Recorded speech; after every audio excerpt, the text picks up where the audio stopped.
Captain Sarah Chen stared at the strange signal on her ship's screen. The small human survey ship Times Meridian Times had been flying through empty space for 3 weeks when the message came through. It was not like any human signal she had ever seen. "What do you think, Marcus?" she asked her communications officer. Marcus Rodriguez had been working with alien signals for 10 years. If anyone could figure this out, it was him. Marcus shook his head slowly. "It's definitely not human, Captain. But it's clearly a distress call. Someone needs help. Badly." The signal came from a planet called Kethvar, far from any human colony. Sarah looked at her crew of 12 people. They were scientists and explorers, not rescue workers.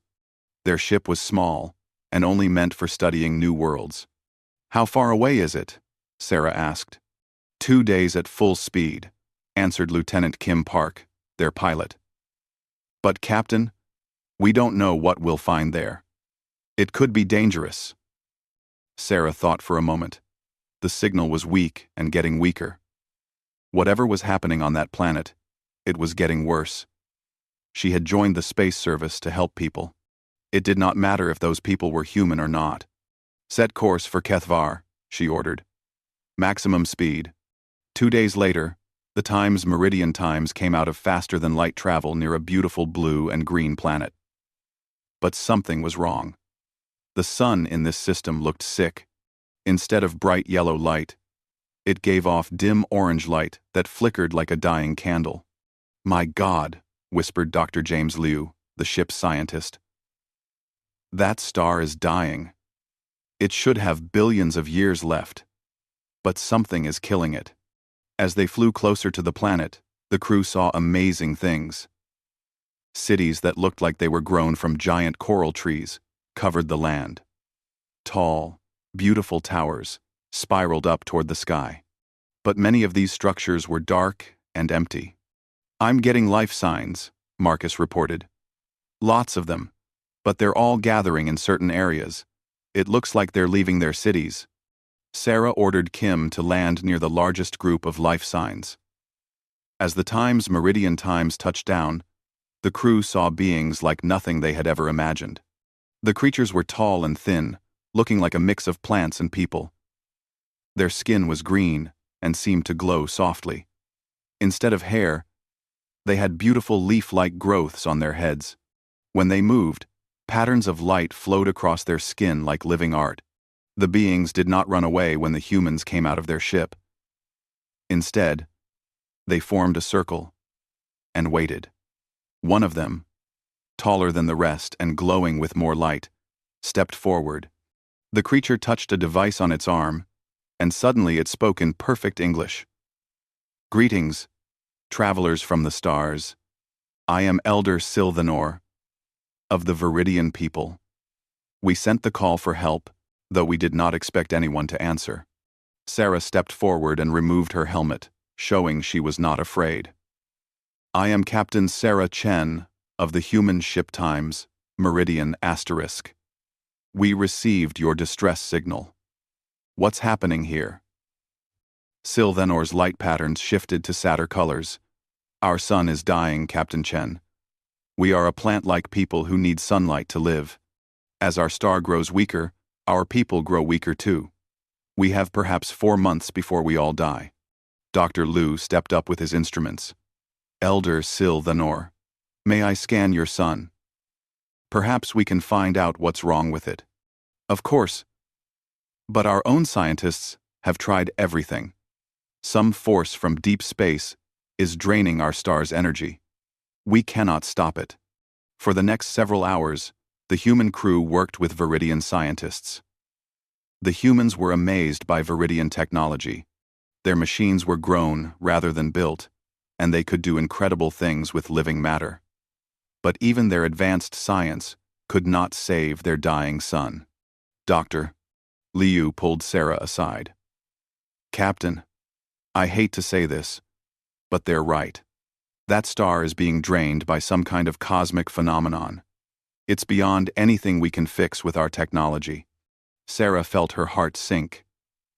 She looked at the Viridians around them. These beautiful, peaceful beings were going to die, and there was nothing her small crew could do to save them. But then she had an idea. "How many Viridians are left?" she asked Sylvanor. "Nearly 3 million on this world, and perhaps 500,000 more on our 2 colony planets," the elder replied. Sarah's crew gathered around her. "We can't save their son," she said quietly, "but maybe we can save some of their people. Our ship can't carry many, but we can call for more human ships. We can evacuate them." Lieutenant Park looked worried. "Captain, even if we get every available human ship, we're talking about millions of beings. It would take months to move them all, and their son might not last that long." "Then we start now," Sarah said firmly. "And we work as fast as we can." She turned back to Sylvanor. "Elder, we cannot save your son, but we want to try to save your people. Will you trust us?" The elder's light patterns shifted to colors that seemed like surprise and hope mixed together. "You would do this? For people you have never met before?" "Of course," Sarah replied. "That's what people do. They help each other." Sylvanor was quiet for a long moment. When he spoke again, his voice was full of emotion. "Captain Chen, if you can save even some of our people, the Viridian race will never forget your kindness." Sarah smiled. "We'll find a way, Elder. I promise you that." As night fell on Kethvar, under the dim light of their dying sun, humans and Viridians began working together to save a civilization. None of them knew that this moment would change both their species forever.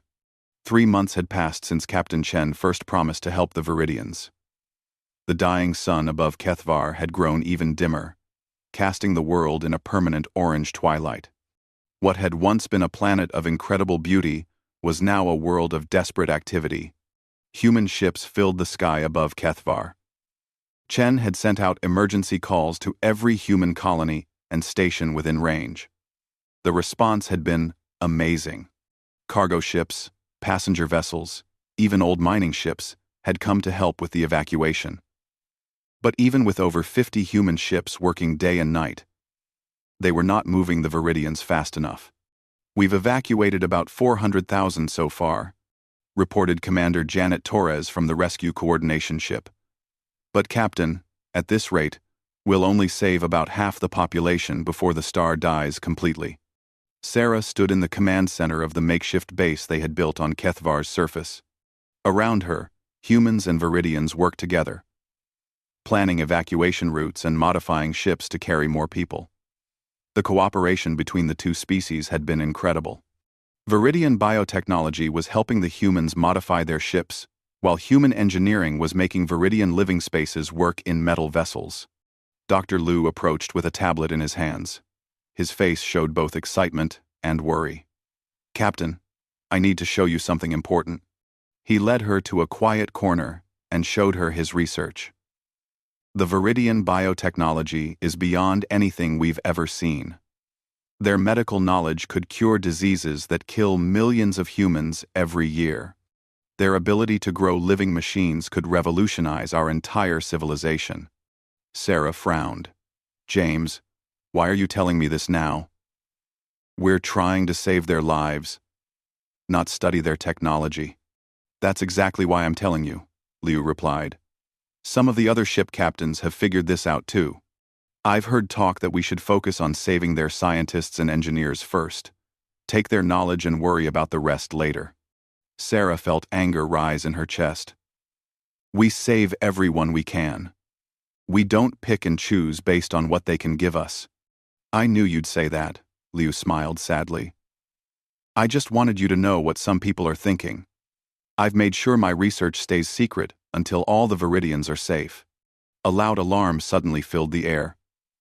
Through the base's windows, they could see the dying sun flicker like a light bulb about to burn out. The star was entering its final phase. Marcus's voice came over the communication system. "All ships, this is emergency traffic control. We're getting massive solar flares from the dying star. All ships need to evacuate immediately." Outside, the sky lit up with deadly radiation, as the dying star threw off its outer layers. Several human ships that had been loading Viridians were caught in the radiation storm. Their engines failed, and they began falling toward the planet's surface. Sarah ran to the communication center. "This is Captain Chen. How many ships are down?" "3 cargo ships and 2 passenger vessels," came Marcus's frightened voice. "Captain, one of the cargo ships was carrying Viridian children. 50,000 of them.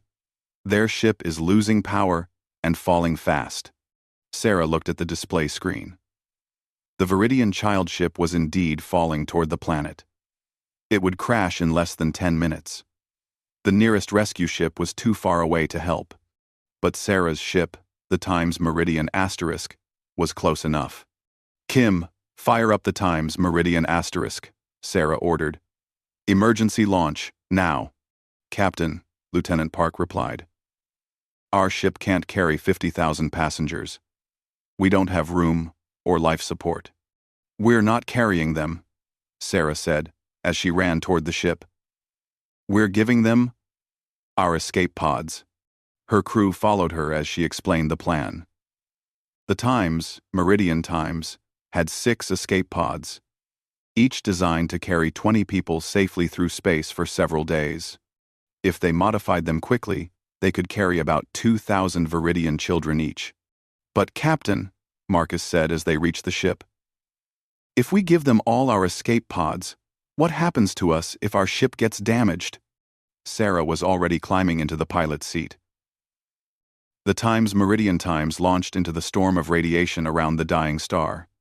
The ship's shields held, but they could hear the metal groaning under the stress. They reached the falling Viridian ship just as its life support began to fail. Working faster than they had ever worked before, Sarah's crew transferred the Viridian children into the human escape pods.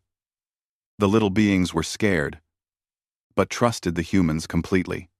Their parents had told them that humans were friends who came from the stars to help. Elder Silvanor was on the Viridian ship, helping to organize the children. He looked at Sarah with his glowing eyes.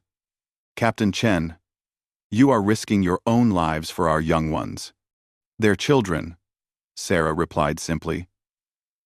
With all 6 escape pods full of young Viridians, the Times Meridian Times pushed them clear of the radiation storm.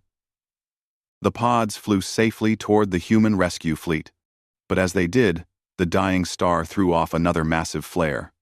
The radiation hit the Times Meridian Times hard. The ship's shields failed, and the engines died. The crew felt the ship begin to break apart around them. "Emergency systems failing," Kim reported, her voice calm despite their situation. "We have maybe 2 minutes." Sarah looked at her crew. These 12 people had become like family to her over the years. They all knew they were going to die, but their faces showed no regret. "It was worth it," Dr. Liu said quietly. Marcus nodded. "I'm proud to serve with all of you." Through their failing communication system, they could hear Elder Silvanor's voice. "Captain Chen, you have saved our future. The Viridian people swear by the debt of essence that we will never forget your sacrifice. Never."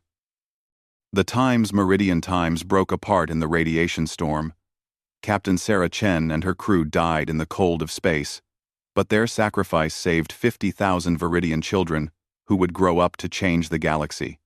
On every human ship in the rescue fleet, crews worked with tears in their eyes to save as many Viridians as they could. Captain Chen's sacrifice had shown them what it truly meant to help others. Elder Silvanor watched the rescue ships carry his people to safety. In his heart, he swore a sacred oath. The humans had given everything to save the Viridian race. Someday, somehow, the Viridians would find a way to repay that debt. The dying sun flickered one last time and went dark. But in the holds of human ships, 3 million Viridians flew toward a new life among the stars, carrying with them the memory of 12 humans who had died so they could live. 5 years had passed since the evacuation of Kethvar. The Viridians were no longer refugees floating in space. They had found new homes across human space, and their presence had changed everything. On the agricultural world of New Terra, Massive biodomes stretched across the landscape.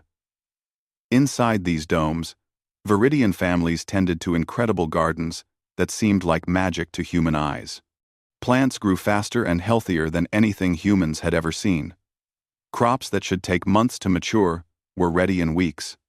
Dr. Elena Vasquez, the colony director of New Terra, walked through one of the Viridian gardens with Elder Sil Thanor.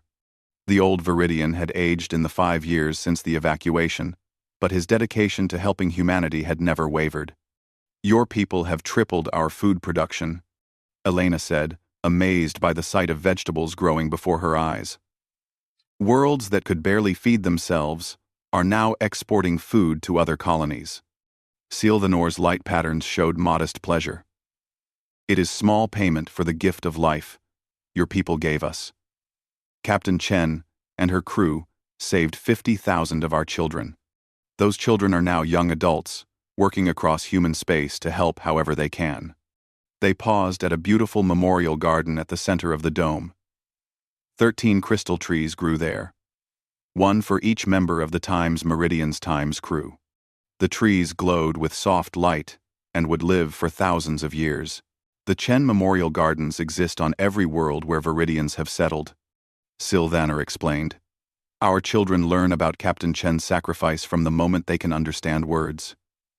We will never let her memory fade." "Those." Elena nodded respectfully, then her expression became worried.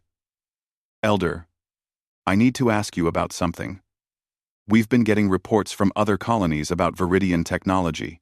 Some people think you're holding back your most advanced knowledge." Sil Thanor was quiet for a moment. "Dr. Vasquez, we have shared what we can safely share. Some of our knowledge requires deep understanding that takes years to learn. We do not hold back from selfishness, but from caution." Before Elena could respond, an urgent message came through her communicator.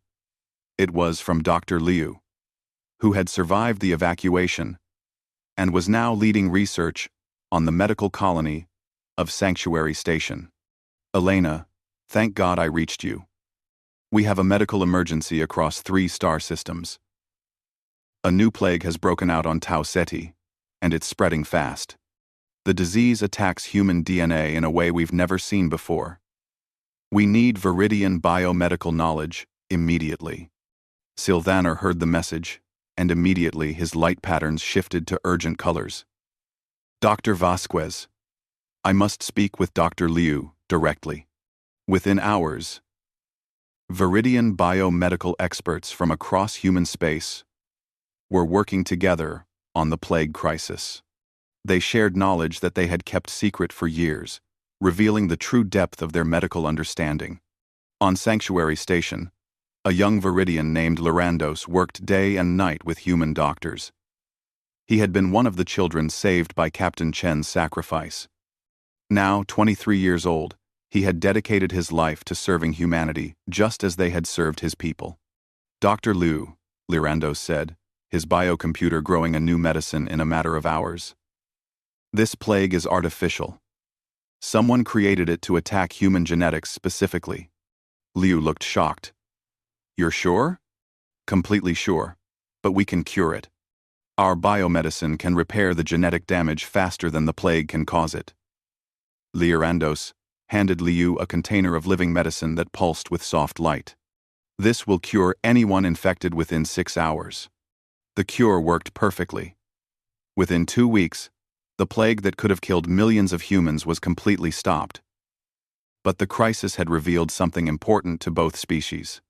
Dr. Liu met with Lyrandos after the emergency was over. "Your people have been holding back a lot of knowledge, haven't you?" Lyrandos nodded. "Elder Sil Thanor wanted to be careful. Humans saved us. But we needed to make sure humans were truly peaceful before sharing our most powerful technologies. And now?" Liu asked. "Now we know." Lyrandos smiled. "Even during the plague crisis, humans worked to save everyone equally. Rich and poor, human and alien. You could have kept the cure for yourselves, but you shared it freely with all the colonies. Over the next months, Viridians began sharing technologies that amazed human scientists. Biocomputers that could solve complex problems in minutes. Living ships that could repair themselves.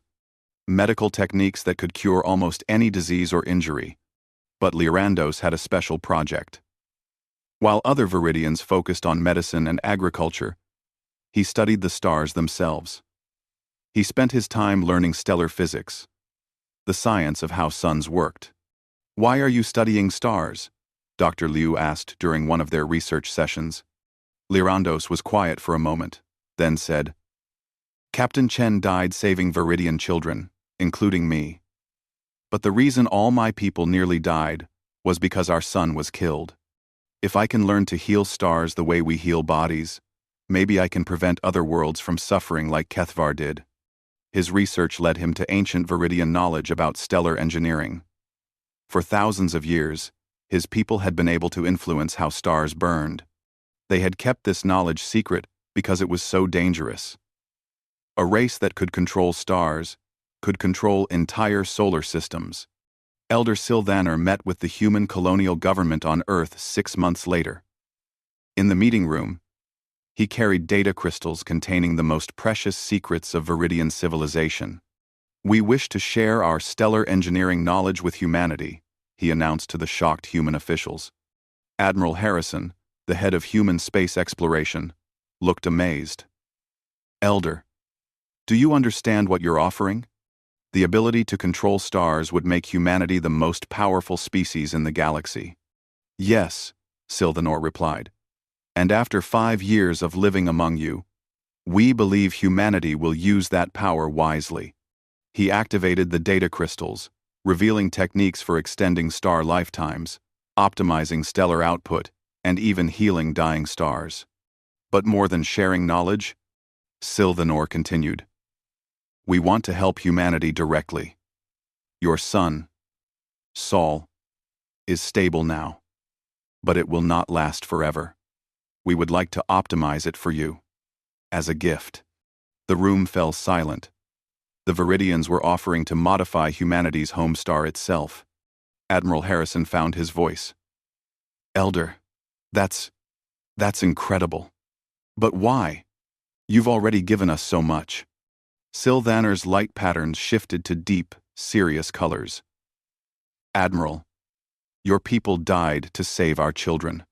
Captain Chen and her crew gave their lives so that young Viridians like Lyrandos could live. We have spent 5 years trying to find a way to properly repay that debt."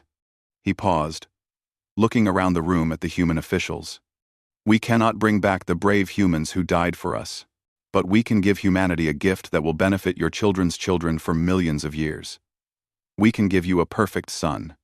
10 years after the first meeting between humans and Viridians, massive bioships appeared at the edge of Earth's solar system. They were unlike any vessels humans had ever seen. The ships were alive, grown rather than built, stretching for kilometers like giant sea creatures swimming through space. Admiral Harrison, now in charge of the Joint Human-Viridian Cooperation Project, watched from his command ship as the biovessels approached Earth. Each ship carried thousands of Viridians and biotechnology that could reshape worlds. "Admiral," came the voice of Captain Torres, who had been promoted after her work during the Kethvar evacuation. "The Viridian ships are requesting permission to begin the Great Work." The Great Work. That's what the Viridians called their plan to optimize Earth's sun. For 3 years, human and Viridian scientists had worked together to design the process. Now, finally, they were ready to begin. Elder Sylvanor, now very old but still sharp, appeared on the command ship's communication screen from his biovessel. "Admiral Harrison, we are ready to begin. But I must ask one final time. Are you certain humanity wants this gift?" Harrison nodded. "Elder, Earth's government has voted. Humanity accepts your gift with gratitude and friendship." What the humans didn't fully understand was how much the Viridians were truly offering to sacrifice. The stellar optimization process required Viridian bioengineers to link their life force directly to the sun. They would become permanent guardians of Earth's star, tied to it for the rest of their lives. Young Lyrandos, now 33 and one of the leading stellar engineers, had volunteered to be part of the team that would bond with Sol. He stood in the bioship's living command center, surrounded by other volunteers who had made the same choice. "Are you ready?" asked Master Engineer Veltara, an ancient Viridian who had helped design the process. "We are ready," Lyrandos replied for all of them. "Captain Chen died so we could live. Now, we live so humanity's children can thrive." The process began slowly. The Viridian bioships released millions of tiny organisms into space. These stellar symbionts were living creatures that could survive in the vacuum of space and work inside a star's corona. They would act as biological interfaces between the Viridian engineers and the sun itself. On Earth, Dr. Liu watched the process through powerful telescopes. He was amazed by what he saw. The space around the sun began to glow with soft biological light as the symbionts took their positions. "Elena," he called to Dr. Vasquez, who had come to Earth for the historic event. "Are you seeing this? They're actually creating a living interface with our sun." Elena nodded, watching the displays with wonder. "James, do you understand what they're doing for us? They're not just modifying our sun. They're making themselves permanent caretakers of it." Inside the bioships, the Viridian engineers began the bonding process. One by one, they connected their consciousness to the stellar symbionts. Lyrandos felt his awareness expand as his mind touched the edge of the sun's massive energy. It was incredible and terrifying. The sun was so vast, so powerful, that touching it with his mind felt like trying to hold an ocean in his hands. But gradually, he and the other engineers learned to work with Sol's natural rhythms. "Beginning optimization sequence," Veltara announced. "All engineers, link your biorhythms to stellar output." What happened next was beautiful beyond words. The sun's light began to change, becoming more golden and pure. Solar flares, which had always been dangerous and unpredictable, became gentle and controlled. The sun's energy output increased by 15%, but it became perfectly stable. On Earth, people stopped what they were doing to stare at the sky. The sun looked different now. Its light was warmer, more nourishing, and somehow more alive. Plants across the planet began growing faster. The weather became more predictable. Even the aurora displays became more beautiful. But the most amazing change was that the sun would now last millions of years longer than before. What had been a normal star with 5 billion years left to live was now optimized to burn for nearly 8 billion more years. President Maria Santos of Earth's United Government contacted the Viridian bioships. "Elder Silvanor, this is incredible. But we're concerned about what you've sacrificed for us. Our scientists tell us your people are now permanently linked to our sun." Silvanor's image appeared, showing his ancient but peaceful face. "President Santos, it is not a sacrifice.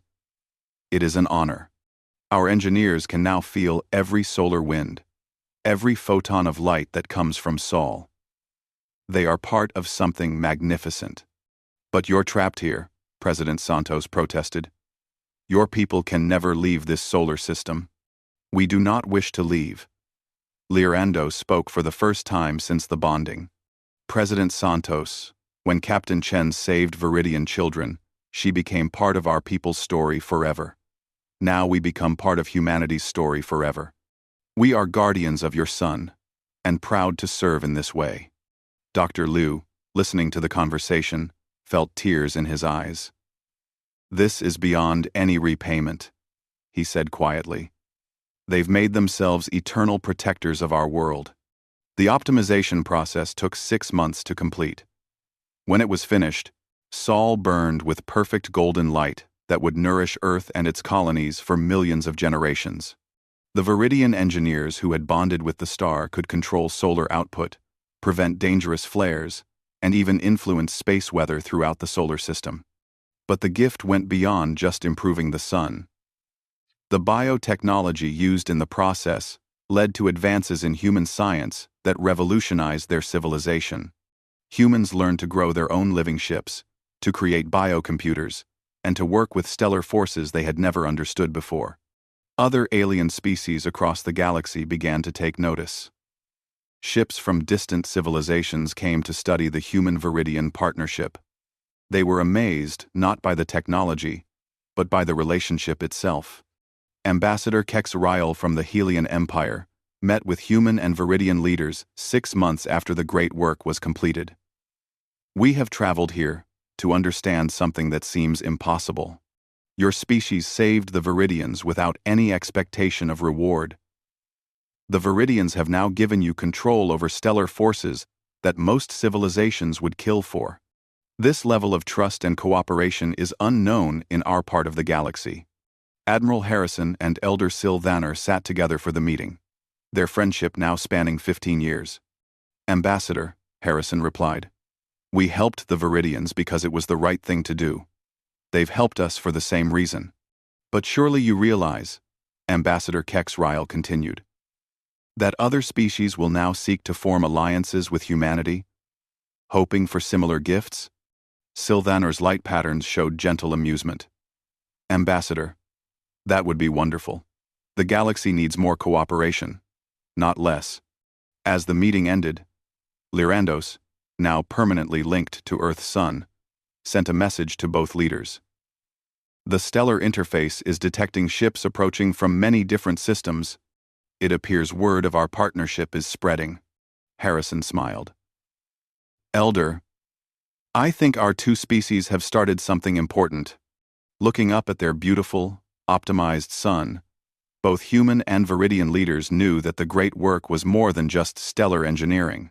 It was the beginning of a new kind of galactic civilization based on trust, sacrifice, and mutual aid. 25 years had passed since Captain Sarah Chen first heard the Viridian distress signal. The galaxy had changed in ways that no one could have imagined. Earth's solar system had become the center of a new kind of civilization, where different species worked together instead of competing for resources. Commander Lisa Chen, Sarah's daughter, stood on the observation deck of the Times New Meridian Asterisk, a biomechanical ship that combined human engineering with Viridian living technology. She was now the same age her mother had been when she died saving Viridian children. Through the ship's living windows, Lisa could see Earth below, glowing with perfect health under its optimized sun. The planet was more beautiful than ever. Viridian biotechnology had helped reverse centuries of environmental damage. Forests were thicker, oceans were cleaner, and the weather was perfectly balanced. "Commander Chen," came a gentle voice behind her. Lisa turned to see Zephanos, one of the Viridian children her mother had saved. He was now 48 years old and served as the bioship's living systems coordinator. "The stellar engineers report that Sol is performing perfectly," Zephanos said. "Energy output is optimal, and the new bio-enhanced solar winds are helping to terraform Mars faster than projected." Lisa nodded, still amazed by how much had changed. Mars was now covered with early-stage vegetation, its atmosphere thickened by Viridian bioprocessors that worked with the enhanced solar radiation. The red planet would be fully livable for humans within another 50 years. "Zeph, do you ever think about what would have happened if my mother hadn't answered your people's distress call?" Lisa asked. Zephanos was quiet for a moment, his light patterns showing deep thought. "Without your mother's sacrifice, I would have died as a child, on a cold, dead world. Instead, I have lived to see 3 species working together to build something beautiful. 3 species. The third were the Aquarians, a water-based civilization that had approached the Human-Viridian Alliance 5 years ago. Their homeworld was dying from pollution, and they had heard about humanity's willingness to help other species. The cooperation between humans, Viridians, and Aquarians had led to new advances in ocean restoration and underwater biocities. Lisa's communication system activated, bringing her a message from Earth's orbital command. "Commander Chen, we have a new situation developing. A distress signal from the Kepler 442 system. It appears to be coming from a previously unknown species. Lisa felt a familiar stirring in her heart, the same feeling her mother must have experienced 25 years ago. What's the nature of the distress? Unknown. But the signal pattern indicates extreme emergency. The Galactic Council has asked if the Human Viridian Alliance will respond. Lisa looked at Zephanos, who was already glowing with excited agreement. Commander, the Times New Meridian Times is ready for immediate departure. Our biosystems are fully charged, and we have supplies for a long-range rescue mission. Set course for the Kepler 442 system, Lisa ordered. Maximum biodrive. As the ship prepared to leave, Lisa received a personal message from Elder Sylvanor, now ancient even by Viridian standards. He spent most of his time in the Chen Memorial Garden on Earth, tending the crystal trees that honored her mother's crew. Commander Chen, the old elder said from his garden, I have lived to see your mother's legacy spread across the galaxy. 37 species now have formal cooperation agreements with the Human Viridian Alliance. All because one human captain decided to answer a call for help. The ship's biodrive activated, and the Times, New Meridian Times, began its journey toward the distress signal. But this time, they were not alone. 3 other bioships joined them, crewed by mixed teams of humans, Viridians, and Aquarians. The galaxy now had a dedicated rescue fleet, ready to help any species in need. During the faster-than-light journey, Lisa visited the ship's biomemorial chamber. It was a living room filled with plants and soft light, where images and memories of Captain Chen and her crew were preserved in biocrystal displays. Dr. James Liu, now 70 years old, but still active, joined her there. He had become something of a legend himself, having developed biomedical techniques that had saved millions of lives across dozens of worlds. Your mother would be amazed to see what grew from her simple decision to help, Doctor, Liu said, looking at a biocrystal that showed Sarah Chen's last message before the Times Meridian Times was destroyed. Sometimes I wonder if she knew, Lisa replied. If she somehow understood that saving those Viridian children would lead to all this. Liu smiled. I worked with your mother for 3 years. She never thought about consequences or rewards. She just saw people who needed help, and she helped them. That's what made her special. The Times New Meridian Times dropped out of faster-than-light travel near a system where a gas giant was breaking apart, threatening to destroy several inhabited moons. The species calling for help were crystal-based beings who lived in the moon's cave systems. Working together, the mixed crews used Viridian biotechnology to stabilize the gas giant, Aquaron pressure techniques to reinforce the moon structures, and human engineering to evacuate the crystal beings to safety. The rescue took 3 weeks, but they saved over 10 million lives. As they prepared to return to Earth, the crystal being's leader, a towering figure named Resonance of Deep Stone, approached Lisa. Commander Chen, we have nothing to offer you in return for this rescue. We are a simple people, with no advanced technology. Lisa smiled, remembering something her mother used to say. Resonance of Deep Stone. We don't help people because of what they can give us. We help them because that's what people should do for each other. The crystal being's form shimmered with what Lisa realized was surprise. This is a strange philosophy, Commander. Most space-traveling species demand payment for their services. Most species haven't learned what humans and Viridians learned together, Lisa replied. When you help someone without expecting anything back, you often receive more than you could have imagined. 6 months later, the crystal beings sent a message to Earth. They had discovered that their caves contained a mineral that could make biodrive engines twice as efficient. They wanted to share this discovery freely with the Alliance, as a gift of gratitude. Elder Sylvanor read this message while sitting in the Chen Memorial Garden. He was now 127 years old, ancient even for a Viridian. His body was failing, but his mind was still sharp. Sarah Chen, he whispered to the glowing crystal trees. Your daughter saved 10 million crystal beings today, and they are giving us technology that will let us help people even faster. Your simple act of kindness created a chain of kindness that spans the galaxy.